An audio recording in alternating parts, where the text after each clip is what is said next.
This film is sponsored by New York Life and its dedicated agents, proud sponsors of NFL Team Highlight Films. New York Life, the company you keep. Fasten your seatbelts and get ready for playoff football. From Rich Stadium, Orchard Park, New York, the Bills and the Dolphins, two teams that love to hate each other, will get it on as the NFL postseason tournament begins.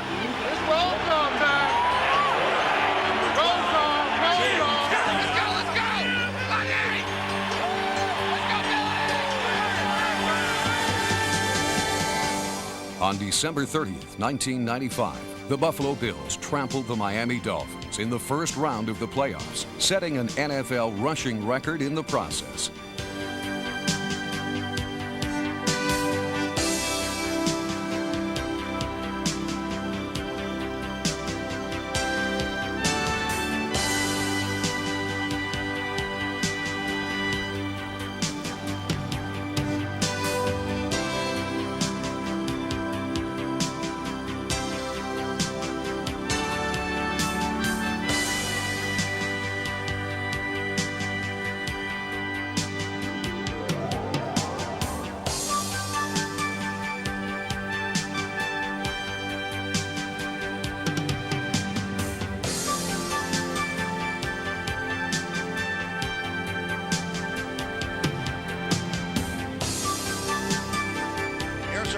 Derek Holmes trying to get outside.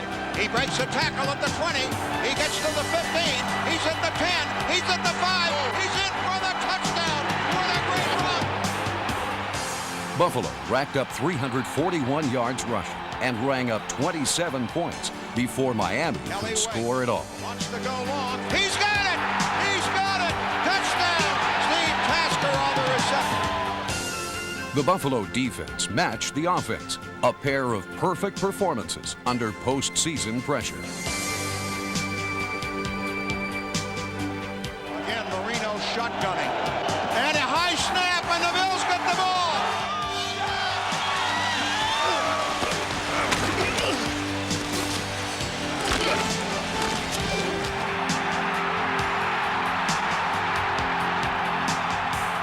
And they give it to Tyndale. He breaks it up the middle, down to the 30, down to the 20, 15, 10, 5. Jimmy Tyndale, the Canadian Comet, has just exploded for a touchdown. And this crowd is bedlam. It's pandemonium. It's pandemonium. What a run by Tyndale. We might be old and gray and bald, but we're still the one. AFC playoff rushing record. Yes, sir. So, on behalf of that, the offensive line, the running backs, and the offensive coaches, get a game ball. Round 2 of the playoffs found Buffalo in Pittsburgh, where the Bills cut a 20-point deficit down to 5 before succumbing. But by nearly reaching the conference championship game, the Bills had far exceeded expectations. Out of the playoffs 1 year ago, the so-called experts were predicting an end to the Bills' spectacular string of success in the 90s.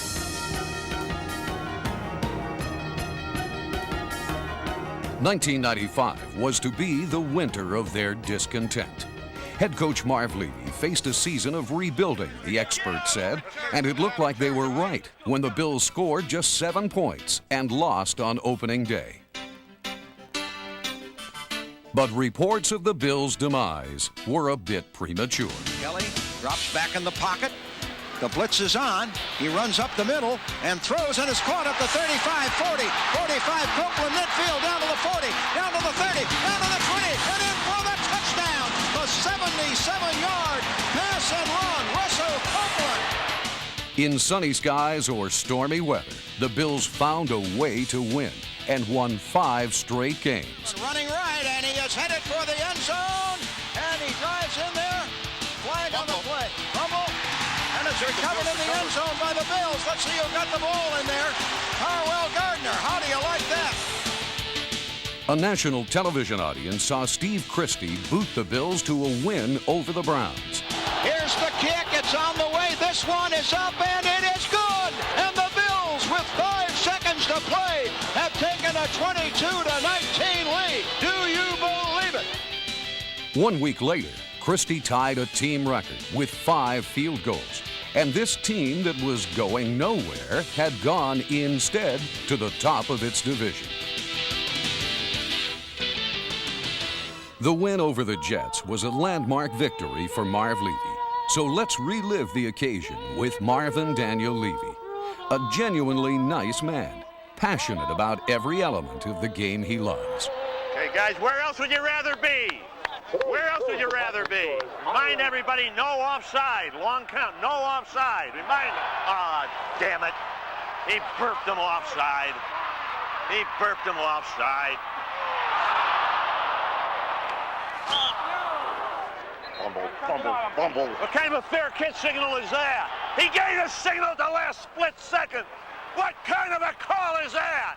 That's the most chicken call I've ever seen. That is the most chicken call I've ever seen, Tony. Who threw that flag, you know? Who? He's an idiot, the guy. He keeps doing it all the time. Way to go, Thomas here! Way to go, Thomas! Way to go, David! Way to put that shoulder in the torso, David. They go down that way. Come on, Steve. Come on, Steve.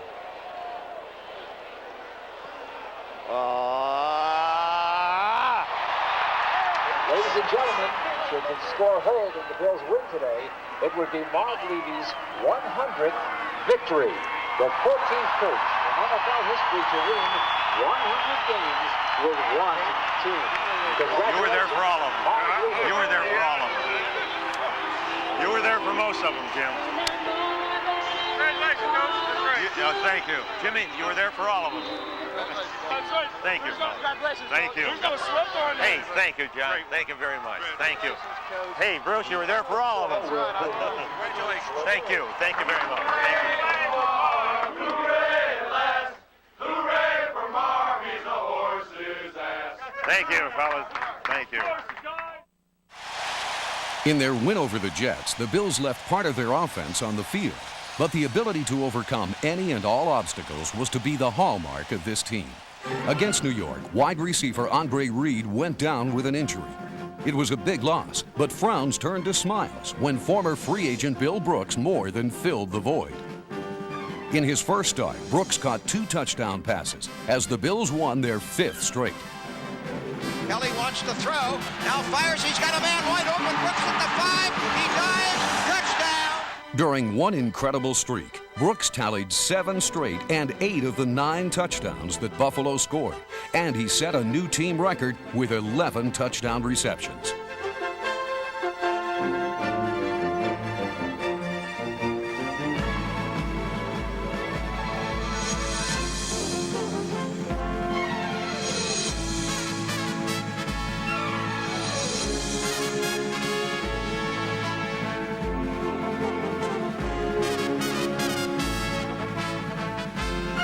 More help came from the special teams. Steve Tasker, usually found running downfield on kamikaze missions, could now be seen running pass patterns, and his 11th season was his most productive as a pro.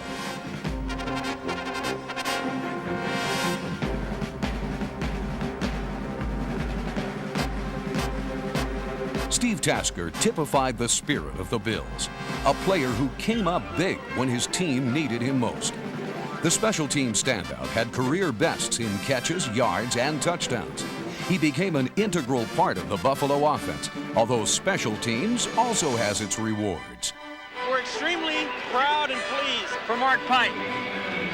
After 160 games in the league in 11 years, He's got 3 cards he's got coming his own off. football cards. He's got a whole pack of them right here. He gave everybody 10 of them. He made us pay for them, though. He gave us all cards and we had to pay for them. Many a kick returner had to pay for fielding a Chris Moore punt or a Steve Christie kick, thanks to players like Mark Pike, Tim Tyndale, David White, Damon Thomas, and Marlo Perry.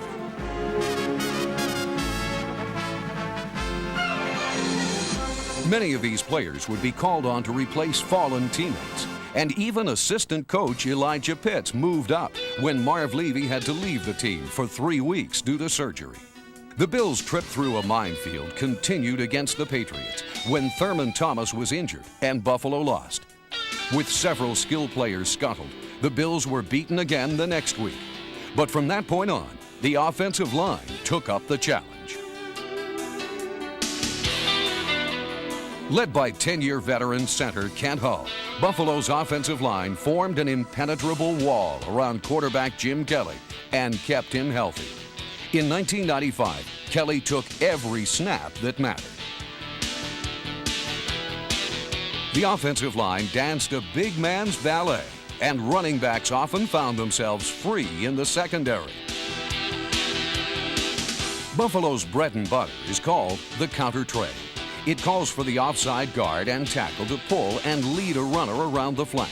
It works when number 60, Jerry Ostrowski, and Glenn Parker, number 74, escort Thurman Thomas around the left side. It works when number 68, Corbin Lucina, and Corey Lucci, number 72, lead Derek Holmes over left tackle. It works especially well when franchise player John Fina, number 70, and number 79, number 1 draft pick Reuben Brown, blow holes in the right flank. The first rookie since Thurman Thomas to start every game for Marv Levy, Brown was named to the All-Rookie team, and he leads an enthusiastic youth movement that has transformed the Bills into a young team on the rise. Number 84, tight end Lonnie Johnson, was a second-round selection a year ago. He has the speed to get deep and the strength to literally carry a defensive team.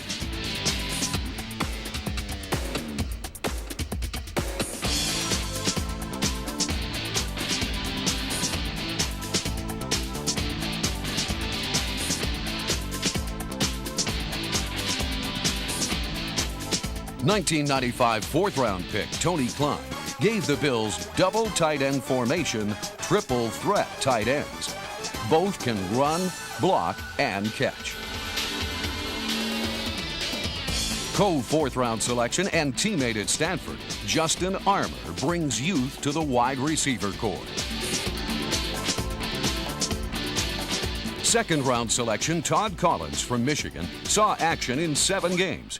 But the most visible rookie was running back Derek Holmes. Holmes deserves a big hand. Only 4 players were drafted later than this Portland State product, yet he compiled over 1,200 all-purpose yards, despite starting in only 2 games.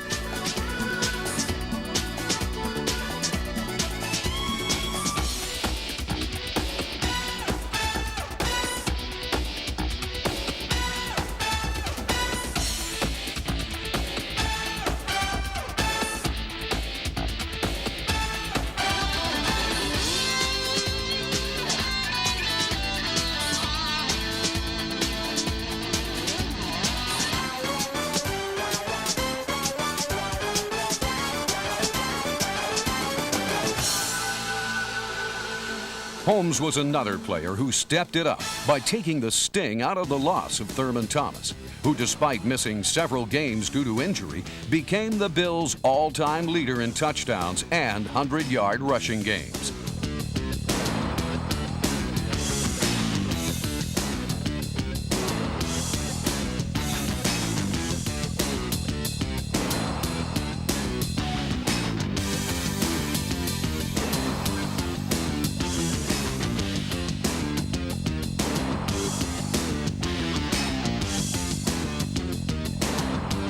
In 1995, Thomas gained 1,000 yards the hard way, 5 yards at a time in heavy traffic.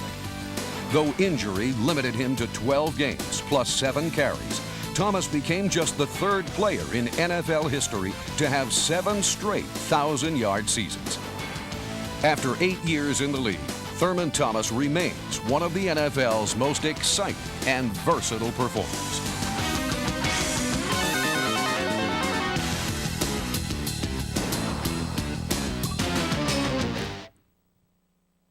Fourth down. A little over a yard and a half away. While the Bills' offense mended, the Buffalo defense descended on the Colts. And here is Falk, and they stop him. They stop him for a loss on the play. Huge stop by Ted Washington. An inspired goal line stand, the first of 2 important touchdown-saving interceptions by Kurt Schulz, and the coming-out party of Bryce Popp preserved the Bills' 6th win of the year. Harbaugh to pass, and they got him. They second back at the 34-yard line. It was Bryce Popp in there again. 95 was not just Popp's number, it was also his year. By leading the league with 17.5 sacks, Popp was named the NFL's Defensive Player of the Year. A free agent signee, Popp put the pop back in the Bills' defensive scheme. A strong outside rush from Popp's flank turned quarterbacks toward their worst nightmare. Perennial All-Pro defensive end Bruce Smith. While holding firm on one flank, Popp gave Smith the chance to run down plays away from him and run over running backs who were turned back toward him. With the 3rd highest career sack total in history, Smith is the acknowledged defensive player of the past 10 years, while number 90, Phil Hansen, is one of the most underrated players in the league.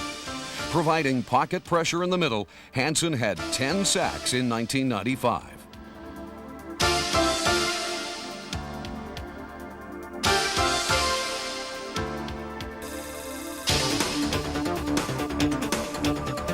Free agency brought savvy and depth to the middle of the defensive line. Number 77, Jim Jeffcoat, played like the 14-year veteran that he is. And Ted Washington, number 92, made a huge contribution at nose tackle.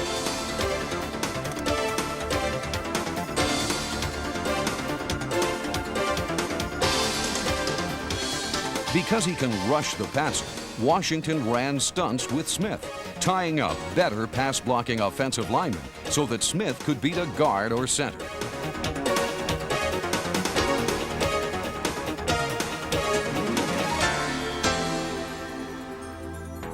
An injury cost Buffalo 3-year starting linebacker Mark Maddox, but meant that Monty Brown, Marlo Perry, Sam Rogers, and David White got valuable playing time that will help make up for the loss of Cornelius Bennett, whose 9 seasons in Buffalo were a big part of the Bills' success. And here's Bledsoe to throw, and it's intercepted.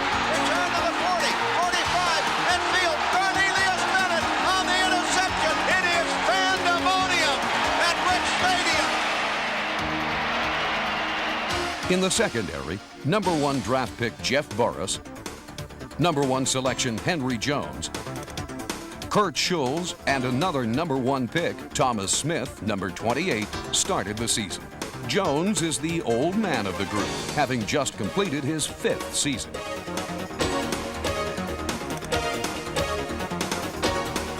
When injury struck, other young Bills came through again.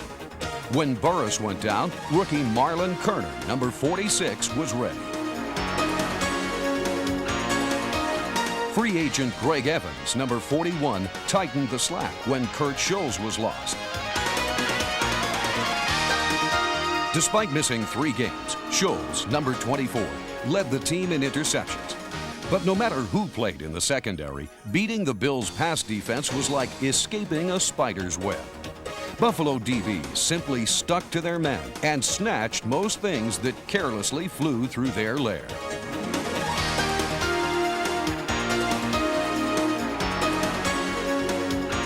And it wasn't just the superstars that could make the big play. The pass is intercepted, and it's Kurt Schulz at the 20. Every member of the Buffalo defense could put a game away. And the Bills have blown this game wide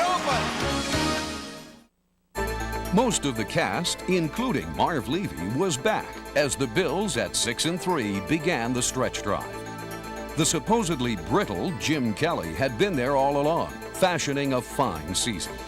Kelly became just the 14th passer to complete over 2,500 passes and the 4th fastest to 30,000 yards. And here is Kelly to throw. Looking, throws long to the end zone. Brooks got it. Touchdown. Kelly's 2 touchdown tosses versus Atlanta moved him into 15th place in career TD passes And the following week, Kelly threw 3 more. Bill Brooks caught 2, and Derek Holmes turned in the longest play of his career.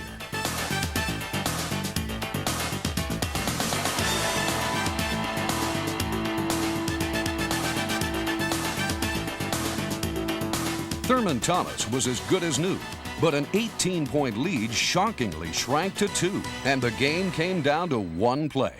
A 2-point conversion try.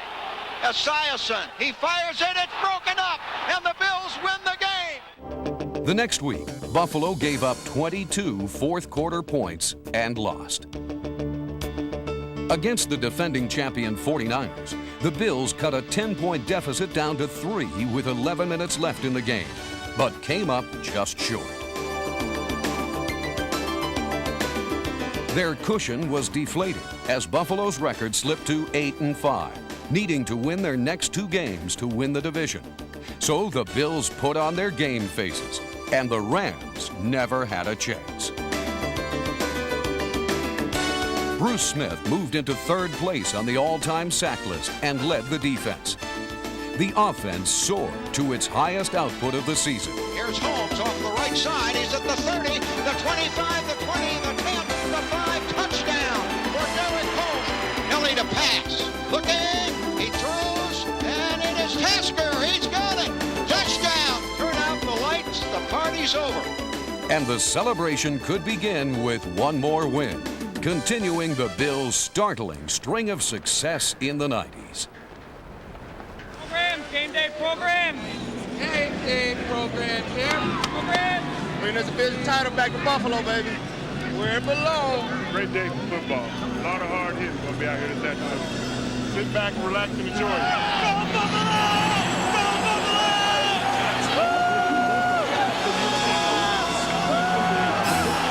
I know you're excited. Let's stay on sides. Let's be tough and let's be smart. Let's get the tempo set right here. Come on, now, let's get it done right now. We're going to rock their world, baby. We're going to rock their world.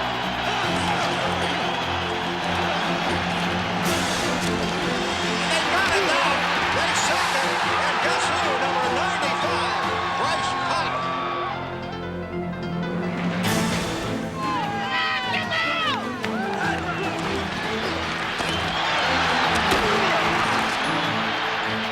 Kelly shotgunning. The blitz is on. He throws. Touchdown by Thurman Thomas. Confetti flies at Rich Stadium. Armley gets the handoff. And is he in for the touchdown? He is. And what a game it is. Oh, boy.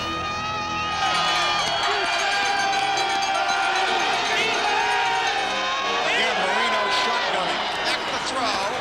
Lets it fly. And it's intercepted in there by David White. It's pandemonium. David White on the interceptor. I can't believe Marino threw that right into the arms of David White. Makes the biggest play of his NFL career. Christie waiting for the snap. Here's the kick. It's on the way. This one is up and it is good. It is good. Do you believe it? The Bills are AFC East champions. AFC East champs, baby. How sweet it is. How sweet it is. It was a hard-fought battle, but you know who won. Bills are back. Bills are back.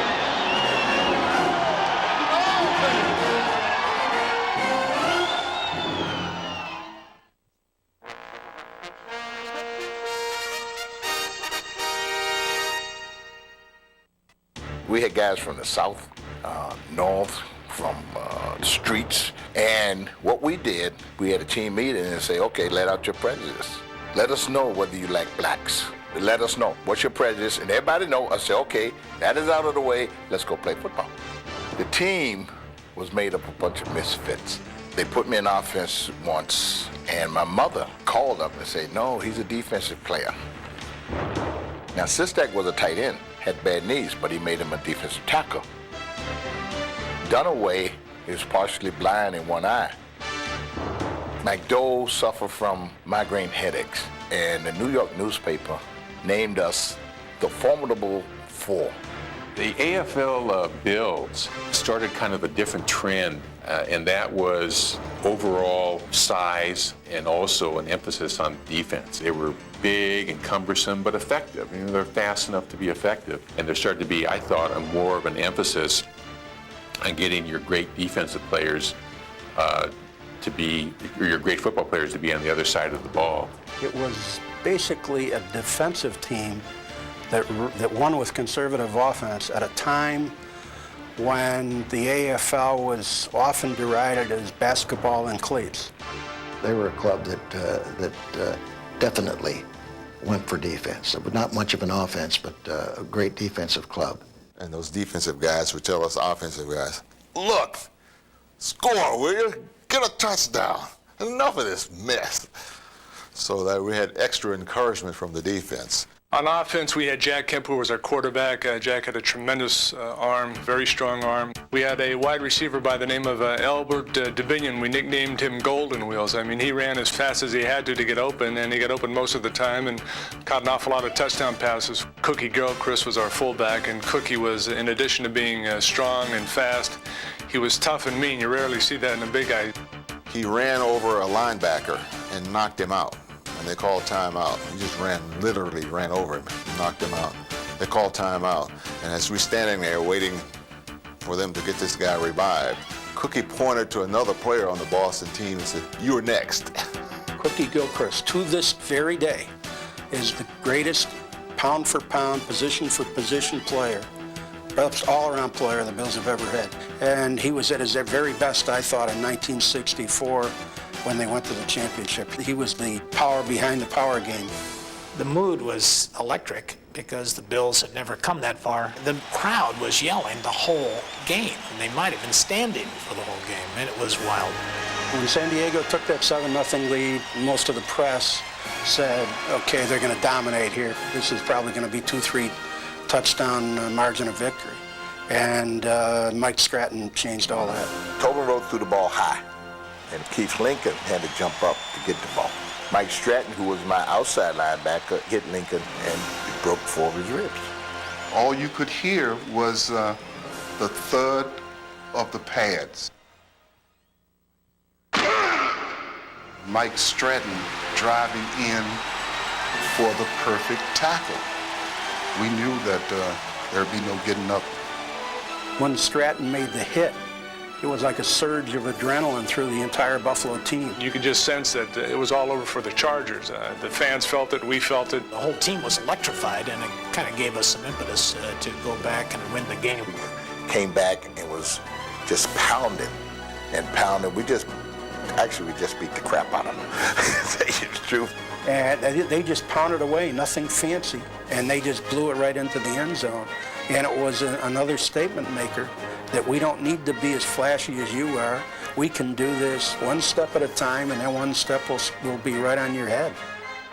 That Buffalo team was the essence of the word team. Oh, I remember that very well. We proved that we could do it. They said we couldn't do it, and we did it. That game is a very, very fond, loving memory for me and for all of us who played in it. Winning a championship, a pro football championship, is like making love to the most beautiful woman in the world. When you can say you're a winner, boy, I tell you, that's the greatest thing in the world. And that feeling still exists. Sports fan, any place in the United States, you know, you mentioned something about the 64 Buffalo Bills. They in turn will say, sure, you guys could have beat the Packers that year.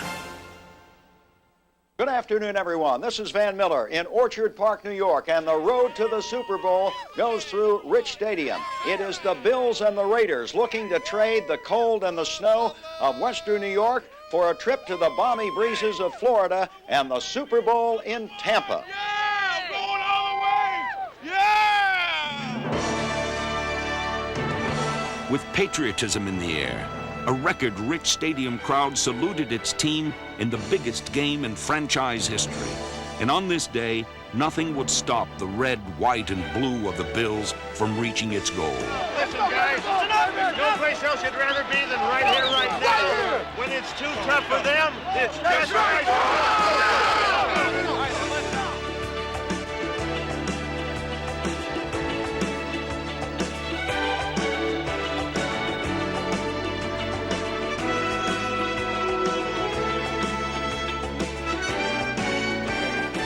Thomas's score was part of a 41-point first-half barrage in which the Bills could do no wrong. Here is Kelly in the shotgun waiting for the snap. Dropping back, he drops the ball, picks it up, rolls to the right, still on his feet. Now throws, it's good to Lofton. He runs in for the score. James Lofton.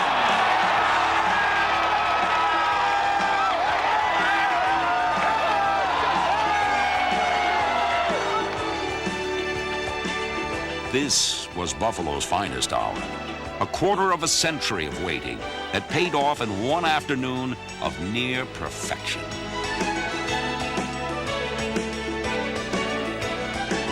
Kenneth Davis tied an NFL playoff record with 3 touchdowns, and Buffalo posted the largest margin of victory in AFC Championship history. 3rd and 6 at the 24. Here's a safety blitz, and they're after Slater, and he throws. It's intercepted by Kelly at the 20, 15, 10, 5, and he is in for the touchdown. The Bills are in the Super Bowl for the first time in their history. It took 25 years to get there, and they did it in championship style. We're going to the show! Tampa, here we go! Don't break your back! Don't break your back! Where we going? To the show. Where we going? To the show. What time? Next week? What time is it? Showtime, baby! Yeah!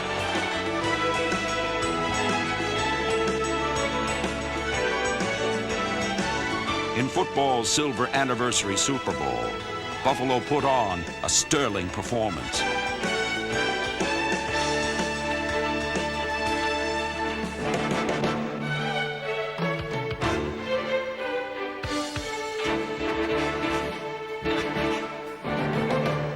On football's greatest stage, the Bills had several shining moments.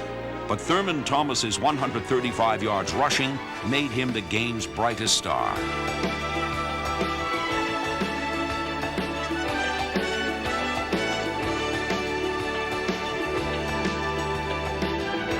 In the most competitive Super Bowl ever, Buffalo fell 1 point short. But that didn't make it any less a championship season for the Bills, or the most adoring fans in pro football. No fans have developed a greater love affair with their team as they continue to turn out in record-setting numbers, and no team has become as one with its people. You got some great fans. My fans, we love you. You got the best fans. A team and a town embraced, forever sharing in Buffalo's triumph. A championship season, a season to be cherished for a lifetime. Congratulations, Jimmy. The team that came in from the cold, 7-9 last year, weren't even mentioned in the preseason polls as a possible division winner. I'm on a motion right now. One of the great wins in Bills history. No question about it. And Thurman Thomas came up big, and the young secondary came up big, Murph. Ken Irvin made all the plays he had to, and Greg Evans, and that's the story of this Bills season. The reserves coming off the bench, making plays, and clinching the AFC East.